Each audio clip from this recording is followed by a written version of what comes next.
Hello everyone, welcome back to my channel.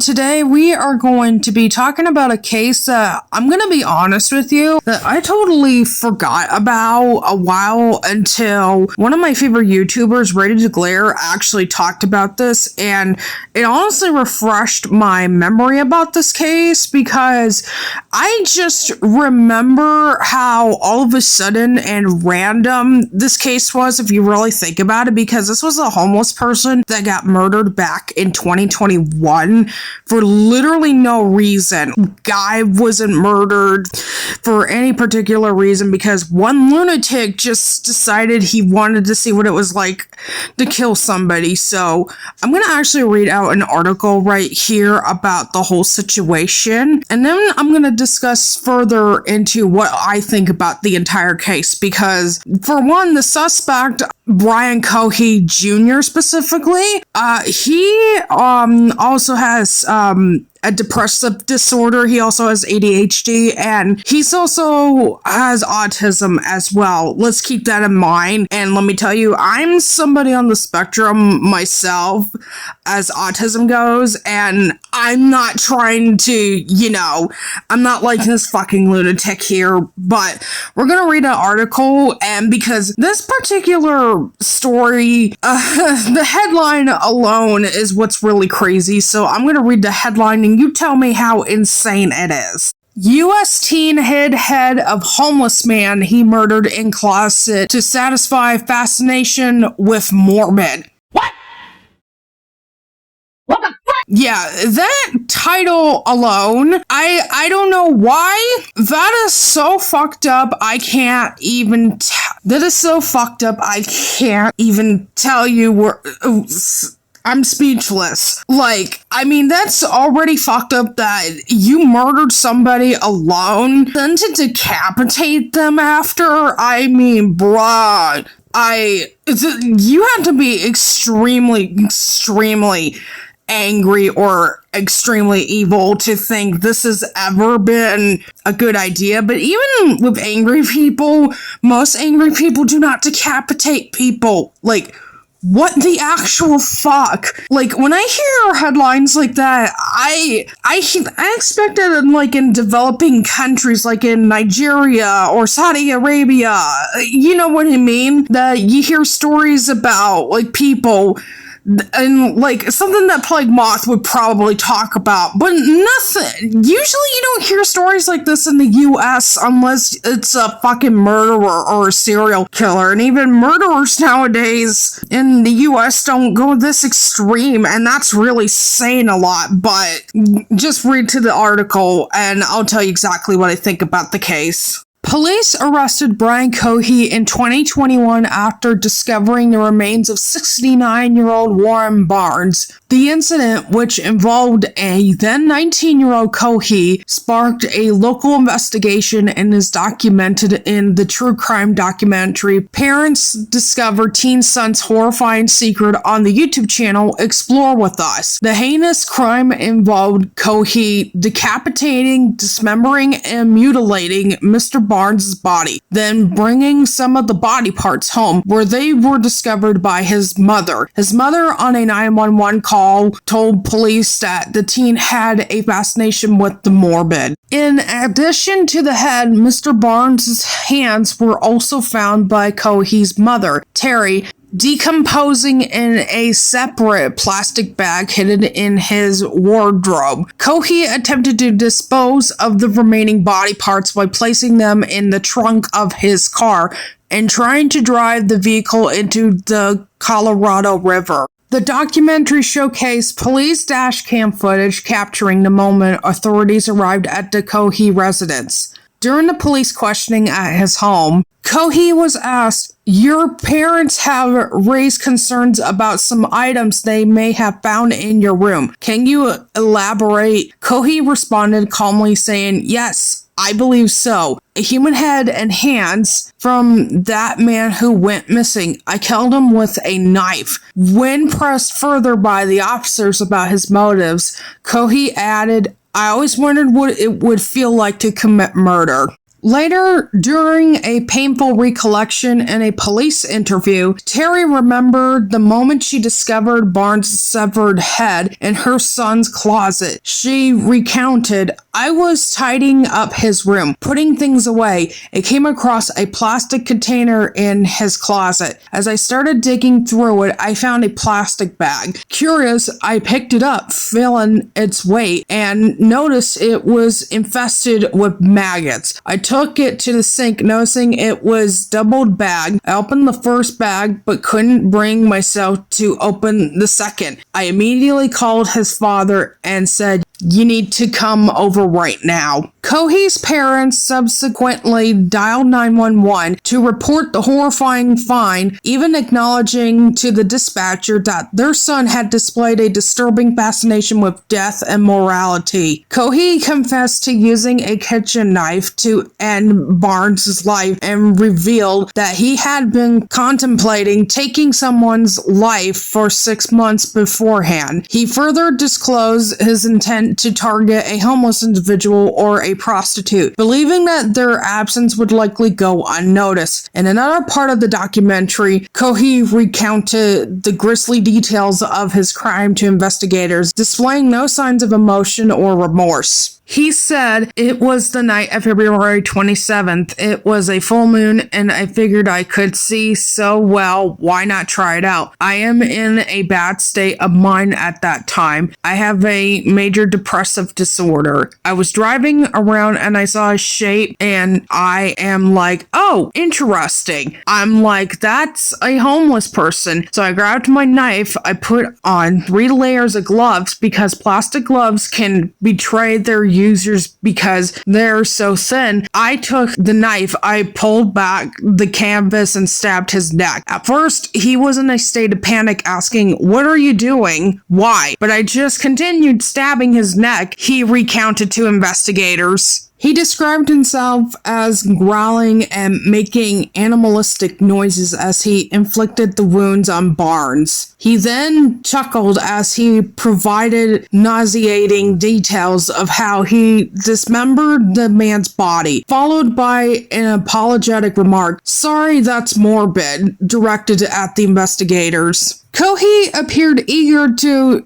divulge the grisly specifics of his crime to the investigators, displaying excitement as he recounted the murder and seemed to relish the memory. Despite pleading insanity, Cohee was sentenced to life imprisonment without the possibility of parole last year, having been found guilty of first-degree murder. Additionally, he was convicted on 2 counts of tampering with a dead body and tampering with evidence. Judge Richard Gurley, who presided over the case, described it as one of the most horrific he had encountered in his 37-year tenure within the criminal justice system. Honestly, I had a hard time reading a lot of this because what the actual flying fuck? Like, I don't even have jokes to say about all of this. You literally killed somebody because you wanted to know what it was like to kill someone. Okay, autistic or not, no matter what disorders you might have, that is just beyond not normal. No normal person just thinks like this out of the random blue. Even like people who are, doing this at self-defense, whatever, that's usually like the last moment when nothing has been done. Like, this was not self-defense in 1 ounce of it. The old man was trying to self-defense himself, but was clearly weak and was so fragile when all of this was happening to him. Like, what the fuck? And also, the fact that Brian Cohee Jr. himself brought up that he wanted to kill either a homeless person or a prostitute because they're less likely to be looked at, because unfortunately that is the case. I mean, a lot of serial killers have, like, their very first victims were a lot of prostitutes and even homeless people, but the fact that he said that with such a smug around him, like, dude, that's beyond fucking mental.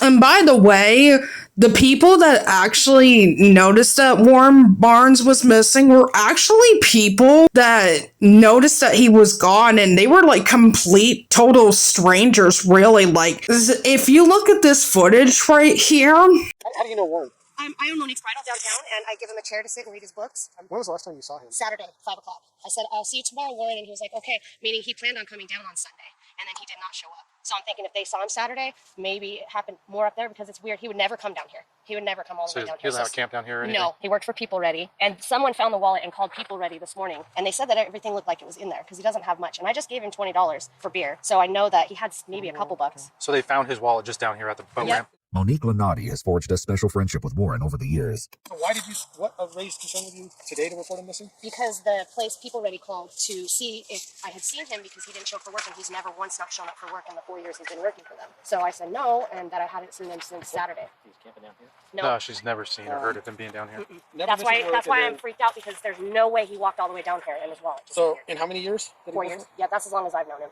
Officers soon find that Monique is not alone in her concerns about the missing Warren Barnes. He literally shows up every morning, every day without fail, like at 6 o'clock, sometimes a little sooner, and we always let him in before the customers. We give him free coffee. He's the nicest old man ever. Do you talk to him at all? All the time. So every morning it's around 6? Yeah. Without fail? Without fail. And he's the nicest guy ever. Rough looking, but he is the nicest guy. That tells me that there are strangers and basically people he barely knew that barely knew him cared more about him than what most people would see a homeless person at every day of the year or so. Like, that really goes to show you that those people legitimately actually care no matter what. Sure, you do have to be careful with a lot of homeless folks around no matter where. I mean, that's true.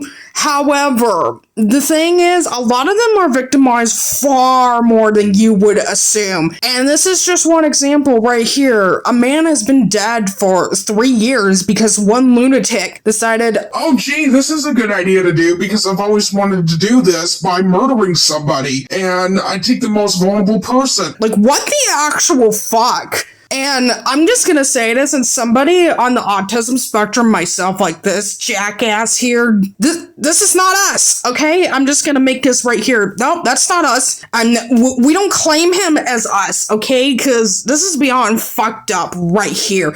And if anybody with any depressive disorder or ADHD, I would assume they think the same way as I am too. This is not them as well. This is not normal. And that's saying a lot. Honestly, when I heard about what the entire case of how this man was murdered, honestly, I was just beyond speechless that this could even happen. I mean, it has not happened like this in a long time in the US where it's this grisly, but goddamn, like... And the fact that he decapitated and mutilated his body, like, that's some serial killer shit right there. Like, that's only something you hear out of a very gruesome, gory slasher film. And so, I did mention earlier as well that Ready to Glare made a video about this whole entire case too. And she brought up a good point by also saying this. I want to know how it is that this man's car gets taken out of the river and there's something that looks like blood in the back. A lot of blood, because otherwise you'd think that some of it would have washed off with the water, right? And they just let him take the car home? How does that work? And also the fact that, you know, like, they didn't even check the car as far as I understand, because then the father goes in and finds a bunch of shit in the car, including Warren's wallet. So it's just like, there's nothing suspicious to you guys that you're not even going to check a car that randomly went into a lake just... Hello? I don't know. That's so bizarre to me. And I understand giving the benefit of the doubt to, like, a nerdy looking 19-year-old, but at the same time, it's like, are we really not going to check anything? So as you've heard of me and the TikToks, there's a lot going on here, and there were a lot of people even that were noting, and I don't know if you noticed this across the TikToks, he doesn't have handcuffs in, like, any of them, not even when they first put him in the cop car when they meet him at home, like, before even bringing him to the precinct or anything. And people were saying, oh, it's because he's cooperative, which, I mean...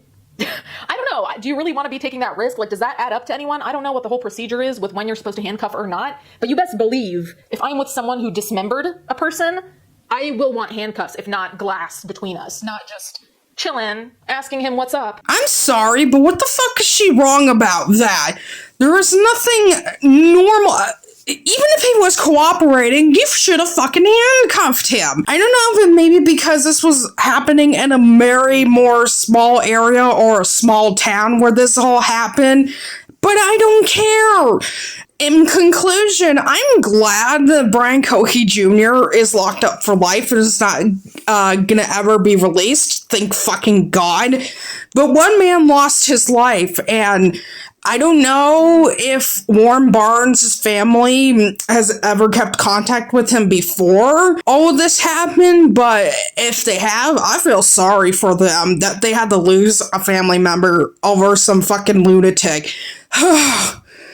And guess what? The tone of my voice here, you guys are hearing, this is the nicest I can even say, because the entire video would just be me screaming and yelling, what the fuck, like 500 times. That's how much I really hate this, because this is the suspect, the murderer here, literally is on the spectrum like me, and this makes people like me look bad. I know that not everybody like me thinks like this fucker does, but you know what I mean. But what do you all guys think? Thank you all for listening to me bitch about this. I have been wanting to talk about this from day one, but I felt like if I would have talked about this from day one, we wouldn't have nearly as much information as now.